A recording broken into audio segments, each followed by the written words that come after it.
जय जय श्री राधे। कार्तिक मास महात्म 14वां अध्याय। जय जय श्री राधे। जय श्री लड्डू गोपाल की।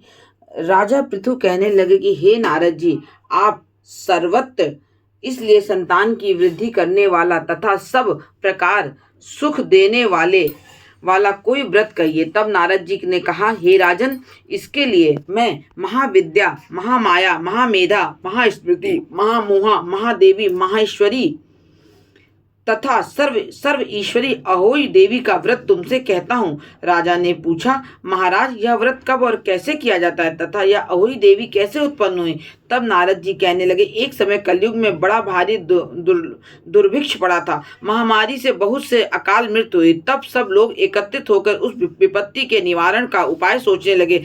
अंत में निश्चय कर कार्तिक कृष्णा सप्तमी को सबने व्रत रखा। व्रत करते समय सायंकाल चामुंडा देवी हाथ में मुंड लिए प्रकट हुई और कहने लगी, हम रुद्र सहित विहार करने के लिए यहाँ पर आ रहे हैं, परंतु सारे संसार में पाप छाया हुआ है। ब्राह्मण, वेदहीन, क्षत्रिय, असमर्थ तथा वैश्य शूद्र धर्म रहित हो गए हैं। स्त्रियों ने पतिव्रता धर्म छोड़ दिया है। इसलिए सब लोग अहोई देवी का व्रत करो। कार्तिक कृष्णा सप्तमी तथा अष्टमी को बाल, वृद्ध और रोगियों को छोड़कर सबको यह व्रत करना चाहिए। सारे दिन भोजन न करके सायंकाल अहोई देवी, जो कि मेरा ही नाम है, पूजन करना चाहिए। अपने मकान को गोबर और मिट्टी से लीपें। द्वार पर 4 रंगों काला, पीला, हरा, लाल से मेरी मूर्ति बनाएं। अच्छे सुंदर पकवान बनाकर मेरी पूजा करें। तभी एक धीवर की स्त्री कहने लगी, हे माता, हम नीच लोगों का कर्तव्य भी बताइए।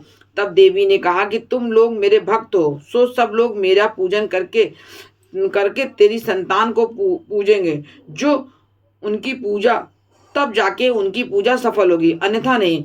मेरी पूजा के बाद कुम्हारिन तथा मालिन की पूजा होगी। ऐसा कहकर देवी अंतर्ध्यान हो गई। नारद जी कहने लगे, हे राजन, इस प्रकार देवी ने कथा अनुसार सबने व्रत और पूजन किया, जो सबके संकट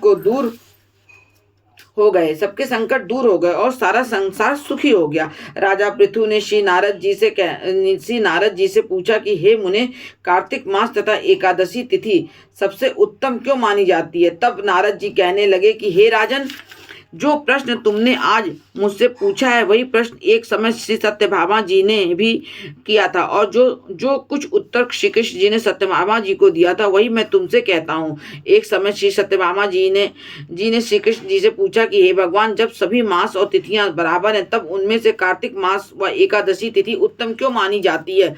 तब श्री कृष्ण जी ने कहा, हे प्रिय, समुद्र का पुत्र शंख नाम वाला एक दैत्य था। वह दैत्य इतना बलवान था कि उसने इंद्रादि देवताओं को स्वर्ग से निकाल कर उनका स्थान स्वयं ही ले लिया। सब लोग उनके डर के मारे अपने बाल बच्चों सहित पर्वतों की कंदराओं में चले गए। तब उस दैत्य ने सोचा कि मैंने देवताओं का स्थान तो ले लिया, लेकिन वे जीते नहीं गए हैं। सो ऐसा प्रतीत होता है कि देवता वेद मंत्रों से ही बलवान है, इसलिए मंत्रों सहित वेदों को हर ले आऊं। जब उसने ऐसा विचार किया तो वेद डर के मारे समुद्र में चले गए। तब ब्रह्मादि सब देवता संसार को वेदहीन समझकर भगवान विष्णु की शरण में गए और उनको जगाने के लिए गीत, वाद्य और आदि क्रियाएं की। भगवान के जागने पर आवाहन, आसन, पाद्य, अर्ध, आचमन, स्नान, वस्त्र, यज्ञोपवीत, चंदन, पुष्प, धूप, दीप, नैवेद्य, पान, प्रदक्षिणा और नमस्कार, इन सब सामग्रियों से भगवान का पूजन किया। तब भगवान प्रसन्न होकर देवताओं से कहने लगे कि हे देवताओं, हम तुमसे अति प्रसन्न हैं, अतः शंख आदि दैत्यों को मारकर चारों वेदों को ले आइए। परंतु आज से वेद बीज मंत्रों सहित कार्तिक मास में जल में रहेंगे। अतः कार्तिक मास में जो भी कोई जल से स्नान करेगा, उनको यज्ञ के अंत के समान फल मिलेगा। उसके समस्त विघ्न दूर हो जाएंगे। आप लोगों ने क्योंकि एकादशी के दिन हमको जगाया है, अतएव सब तिथियों में एकादशी अधिक मान्य होगी। कार्तिक तथा एकादशी के व्रत हमको अति प्रिय हैं। नारद जी कहने लगे, राजन, इतना कहकर भगवान मत्स्य का रूप धारण कर, अर्थात मछली का रूप धारण कर, विंध्याचल में निवास करने वाले कश्यप ऋषि की अंजलि में आ गए। कश्यप ऋषि ने उनको कमंडल में डाल दिया। तब कमंडल भर गया तो मत्स्य रूप होकर भगवान कहने लगे कि हमको कोई बड़ा स्थान दो। तब कश्यप जी ने घड़ा दिया। घड़ा भी भर गया तो उन्होंने कुएं में छोड़ दिया, परंतु भगवान धीरे धीरे बढ़ते रहे तो कश्यप जी ने उनको समुद्र में डाल दिया। जब भगवान समुद्र में बढ़ने लगे तब मत्स्य अवतार भगवान शंखासुर दैत्य को मारकर बद्री नारायण के आश्रम पर गए। यहाँ आकर भगवान ने देवताओं से कहा कि हमने शंखासुर को मार दिया है। साथ ही ऋषियों से कहा कि आप लोग जाकर समुद्र में से वेदों को ढूंढ लो, तब तक हम देवताओं सहित प्रयाग में निवास करेंगे। तब ऋषियों ने वेदों के 6 अंगों छंद, व्याकरण, कोश, वैदिक, ज्योतिष और स्मृति आदि तपोबल द्वारा समुद्र से ढूंढ लिया।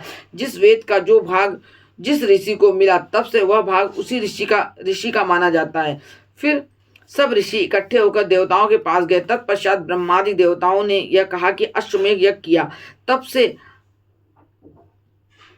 प्रयागराज तीर्थराज कहा जाने लगा। यहाँ पर स्नान, दान आदि यज्ञादि करने से अनेक जन्मों के पाप नष्ट हो जाते हैं। जय जय श्री राधे।